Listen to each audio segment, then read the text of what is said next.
What's going on, everybody? This is Alistair, live in my room as I'm going to preview a little bit the Croatia Sweden game. Now, this isn't going to be like some serious speech like I did against Turkey or anything because let's get real here. It's a friendly, so I'm not going to go crazy for it. 50-50 chance it's going to be a snooze fest.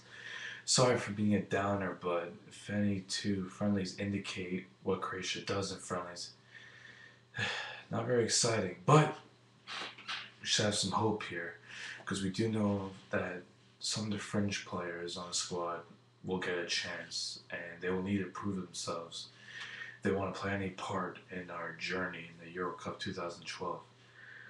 Honestly, we look at the roster right now and there's not a lot of guys you could say this man must start. So that's why I guess makes friendlies exciting. But at the end of the day, it's like these last few friendlies, nobody really stands out. It's just, oh, 0-0 again, blah, blah, blah.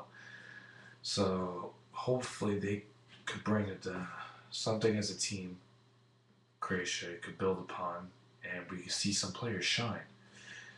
I'll go position by position. I think that's the most accurate way to do this. I think Stipe will probably get 90 minutes. That seems only fair since there's no backup possible right now. I can't see the two young H&L goalkeepers getting minutes, although it wouldn't be the worst thing in the world, right? Oh, wait. One guy's in Monaco, my bad. Is That's how irrelevant Croatian goalkeepers are, if anyone hasn't realized by now. Anyway, defenders, we obviously will be starting Choluka because he's been pretty damn good at Leverkusen, I would say. He's getting assists daily, or weekly, I should say, which is pretty awesome. And I haven't seen him mess up lately, so. As usual, he's been consistent. Choluka, I, for one, will definitely be buying his jersey because he's the most consistent guy, and he's the one I felt that really stepped up against Turkey and played a terrific game. Well, you could say the whole team, whatever, but I thought Choluka really stood out in that big, epic 3-0 win over the Turks. Other people start, honestly, I think Simunic will probably start because he gets red carpet service, although he deserves it, he stepped up a little bit for the national team, you could say, so I don't have no problems with him starting. The other center back, I think in this game will be Schillerfield, only because Lovren's hurt, and it just seems right since he didn't really mess up against Turkey. I'm still not that high on him, but Sweden's got some top players. Nothing elite, although obviously Ibrahimovic I consider elite, but other than that, there's no one really crazy out there on Sweden. But this is still a good test for him, so I'm really looking forward to see what Schoenfeld brings to the table. Now, the left back situation, I'm kind of surprised Strinic did not get the call up. I thought he is the left back for the team. So I'm not a big Kranic guy like most of you see me on the boards. So, honestly, I don't see why Strinic is not playing in this game. He should be starting, in my opinion, regardless of his club situation. So, somebody please explain that to me because I have no idea what's going on. So probably should probably start in this game because I really don't like Choluk on the left side. Maybe people do, but I don't trust Vida on the right side. I know people love Vida, but he looked fragile against Turkey. I thought he was prone for a mistake. He did not look confident. So honestly, I do not want Vida starting the Euro Cup. That is one of the last things that I would like to see because he's not very confident right now when it comes to big play. I do know he did shine against Madrid in the Champions League, but what else did he do in the Champions League? He was part of a defense that got dismantled by the likes of Ajax and Lyon. So what does that tell you? Now for the midfield situation, Modric, Sterling, those are two are always starting. There's no debate there. Yes, we know Sterling will be inconsistent, but the guy's the captain for a reason. So I'm not debating on that.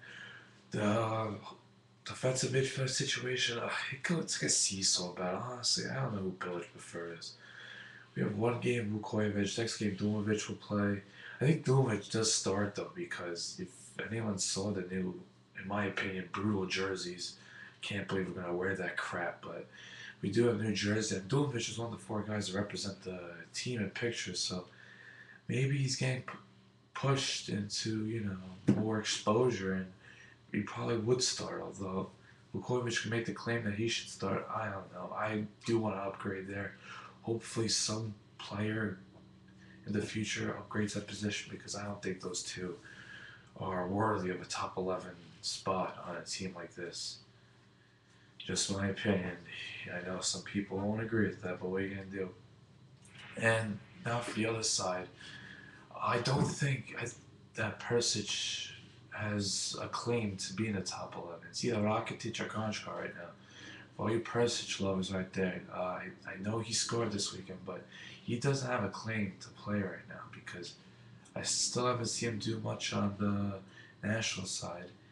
And he's been riding the bench on Dortmund for a while now, I would say.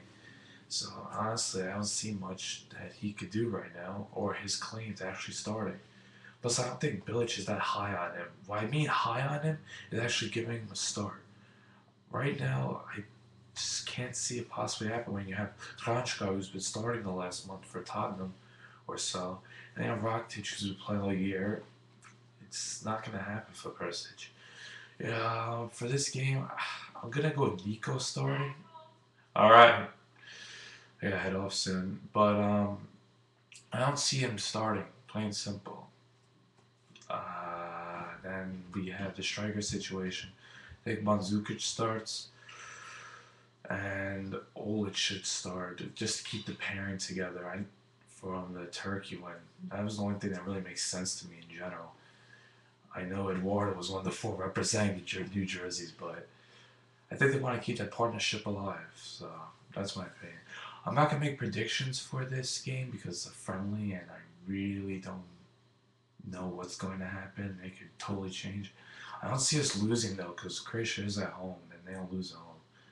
But Sweden, they're a threat. I'm impressed with Sweden. They beat Holland and they went automatically in based on how many goals they scored. This team could score, so this is a huge test for Croatia's defense to keep this team under control. So I'm looking forward to tomorrow. The big problem for tomorrow is that there's horrible weather coming in New York, and I may be relegated to watch the game in front of my computer, which is horrible. I want to go to Scorpio, or Vessel, somewhere in the Story area, but it's a pain in the ass to get there when you're going by subway. So I don't know where to find me. I guess I'll let you guys know tomorrow morning on the site. Until then, Sounds Third here, Elevation. Being your guy, let's go team, I guess we could say. Oh boy, it's gonna be a fun ride coming into June. So post your thoughts below on the site. So I give to you. Enjoy it, everyone.